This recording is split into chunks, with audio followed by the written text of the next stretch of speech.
Morning. और सबसे पहले रिजल्ट्स के बारे में बात करते हैं, जहां मुनाफा लगभग 4,875 करोड़ रुपए के आसपास आया है, इन लाइन विद एक्सपेक्टेशंस। और नेट इंटरेस्ट इनकम भी 10,800 करोड़ रुपए के आसपास 22% की ग्रोथ आपको दर्शा रहा है। क्रॉस एनपीए और नेट एनपीए की बात करें तो यहाँ जो मोमेंटम है वो थोड़ा नेगेटिव साइड पे है। इनफैक्ट जो एसएमई और एमएसएमईज में कंपनी को दिक्कत आ रही है, उसके कारण दोनों ही ग्रॉस एनपीए और नेट एनपीए में थोड़ा दबाव है सीक्वेंशियल बेसिस पे, यानी तिमाही दर तिमाही आधार पे ये आपको चीज़ देखने को मिल रही है। लेकिन सबसे इम्पॉर्टेंट बात जो है वो है मैनेजमेंट की कमेंट्री कॉन्फ्रेंस कॉल पे। सबसे पहली बात कि उन्होंने अपना ग्रोथ गाइडेंस फिर से एक बार रिवाइज किया है। सबसे पहले इनका ग्रोथ गाइडेंस हुआ करता था 25% के आसपास, उसको घटा के पिछले क्वार्टर इन्होंने 23 से 24% कर दिया था। लेकिन अब अगर हम बात करें तो रिवाइज गाइडेंस जो है इस क्वार्टर में फिर से एक बार डाउन टिक उन्होंने दिखाया है। अब उनको लगता है कि जो आगे आने वाली एयूएम ग्रोथ है वो लगभग 22 से 23% की रहेगी, यानी सबसे पहला जो ग्रोथ गाइडेंस था उससे लगभग 3 परसेंटेज पॉइंट्स आपको कम ग्रोथ होती हुई नजर पड़ेगी।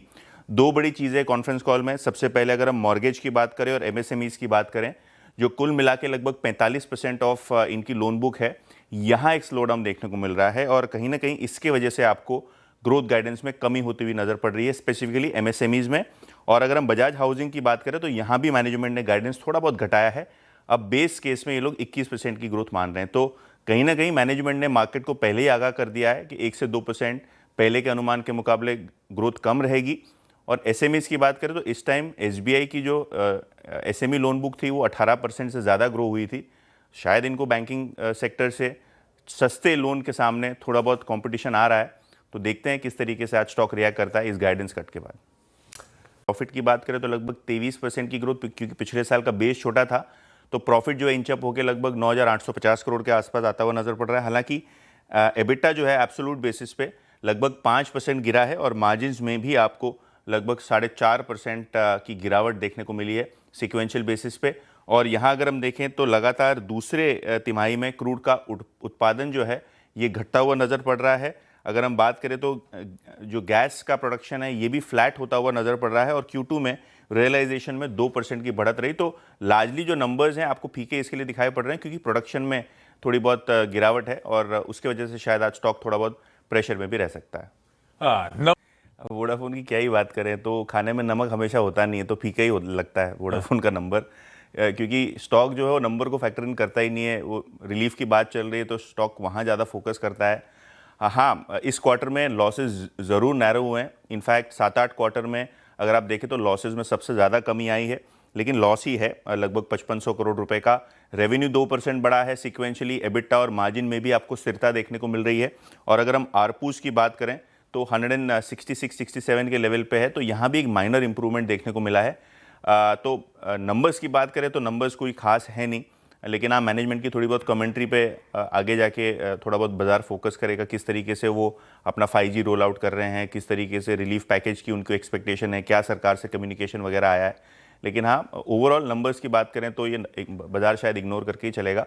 लेकिन एक सिल्वर लाइनिंग ये है कि जो लॉसेज हैं वो थोड़े बहुत घटते हुए नज़र पड़ रहे हैं। लॉसेज थोड़े बहुत घटते। तो सबसे पहले अगर हम बात करें तो यहाँ पर्टिकुलरली बात करते हैं बजाज कंज्यूमर की, जहाँ मुनाफा 33% बढ़ा है, एबिटा 46% बढ़ा है और काफ़ी अच्छे मार्जिन परफॉर्मेंस देखने को मिल रहे हैं क्वार्टर में। इनफैक्ट मार्जिन जो है लगभग 18% के आसपास इंच करता हुआ नज़र पड़ रहा है, जो 14% था पिछले साल। तो मार्जिन में काफ़ी अच्छा बम्प अप पर्टिकुलरली देखने को मिल रहा है। इसके अलावा सिरमा एसजीएस की बात करते हैं, उसके बाद सूला विनयार्ड्स की बात करते हैं। सिरमा के नंबर्स जो हैं एक्सपेक्टेड लाइंस पे आपको दिखाई पड़ रहे हैं। इनफैक्ट रेवेन्यूज़ में लगभग 40% का जंप, मुनाफा जो है 77% बढ़ के 64 करोड़ के आसपास आता हुआ नज़र पड़ रहा है। मार्जिन्स भी आपको थोड़े बहुत मोमेंटम में दिखाई पड़ रहे हैं। तो एक्सपेक्टेड लाइन में सिरमा एसजीएस का नंबर, लेकिन हाँ ग्रोथ के तर्ज पे काफ़ी शानदार लगभग 150 बेसिस पॉइंट्स माफ़ कीजिए आपको मार्जिन्स बढ़ते हुए नज़र पड़ रहे हैं। पर्टिकुलरली अगर हम सूला विनयार्ड्स और गुजरात गैस की बात करें तो यहाँ नंबर्स आपको थोड़े बहुत डिसअपॉइंटिंग लग रहे हैं। इनफैक्ट सूला विनयार्ड्स की बात करें तो यहाँ रेवेन्यू बिल्कुल फ्लैट है, मुनाफा 60% गिर के लगभग 6% के आसपास आया है और इनका जो क्वार्टरली अपडेट था वो भी फीका था। तो कहीं ना कहीं जो मार्जिन फ्रंट है और जो ओवरऑल परफॉर्मेंस है सूला विनयार्ड्स का फिर से एक बार वीक है। और गुजरात गैस की बात करें तो यहाँ अगर हम मार्जिन परफॉर्मेंस की बात करें तो यहाँ भी ठीक ठाक ही कारोबार रहा है। रेवेन्यू 2.5% गिरा है, मुनाफा 15% बढ़ा है और ये टाइम जो एपीएम गैस की लागत बढ़ी है उसके कारण आपको मार्जिन में बट ऑब्वियस सीक्वेंशियल प्रेशर आता हुआ नजर पड़ रहा है। और आखिर में केईसी इंटरनेशनल यहाँ भी अगर हम नंबर्स की बात करें तो ऑर्डर बुक पे ऑब्वियसली बाजार का ज़्यादा फोकस रहेगा, लेकिन अगर हम रेवेन्यूज़ की बात करें तो यहाँ लगभग 20% का जंप, मुनाफे में 90% का जंप और 161 करोड़ के आसपास लगभग दुगना ही होता हुआ नजर पड़ रहा है आपको मुनाफा, और मार्जिन्स में भी लगभग 75 बेसिस पॉइंट्स की इंप्रूवमेंट, 7% एबिटा मार्जिन का लेवल केईसी इंटरनेशनल के लिए। Okay, KEC international. ब्रिटानिया मामला फंसता हुआ नजर पड़ रहा है। वरुण बेरी का इस्तीफा जो है कंपनी ने अनाउंस किया है इफेक्टिव 10 नवंबर, और अगर हम बात करें तो ये एमडी और सीईओ के अलावा वाइस चेयरमैन भी थे बोर्ड के, तो ये एक सरप्राइजिंग फैक्ट है क्योंकि कुछ दिनों पहले ही अगर हम देखें तो उन्होंने एक नया अपॉइंटमेंट रक्षित हरगावे को अनाउंस किया था एमडी और सीईओ के पदभार पे, और Varun Berry vice chairman continued रहते, लेकिन कहीं ना कहीं इस नियुक्ति के बाद ये डिसीजन क्यों आया ये जानने लायक होगा। लेकिन हाँ, वरुण बेरी के इस्तीफे की नोटिस आई, पिछले कई सालों से ये कंपनी के विविध पद पे नियुक्त थे, सीईओ थे 2013 में, तो एक लंबा सफ़र इन्होंने ब्रिटानिया के साथ किया है और इनके गाइडेंस के अंदर मुझे लगता है कंपनी ने बहुत अच्छा काम किया है। ओवरऑल वॉल्यूम ग्रोथ और मार्केट को एक्सपैंड करने में वरुण बेरी का काफ़ी कंट्रीब्यूशन रहा है।